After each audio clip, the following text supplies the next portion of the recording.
Yan ang 101 dito sa Taiwan. Kitang-kita dito sa amin. Yung 101.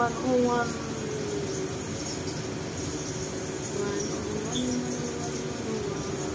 Yan.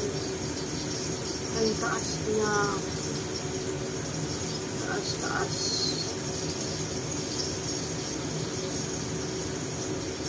Maingay kasi nagluluto ako. Nasa kusina ako guys.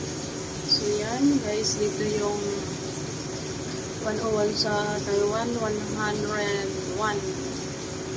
palapag yan ang taas niya guys. Yan ay pag December, nagpa-fireworks yan. Ang ganda-ganda niya guys. Yan, super ganda yan pag December. Pag Chinese New Year, pag December, yan. Nagpa-fireworks siya. Pero anyway guys, hindi pa ako nakapunta dyan. Kaya itong tagal ko na dito. 12 years. Hanggang tingin-tingin lang ako. Kasi ayaw ko kasi ang dami-daming tao. Hindi ako pupunta. Daming tao. Nakapagod lang. Yan. Pero very nice.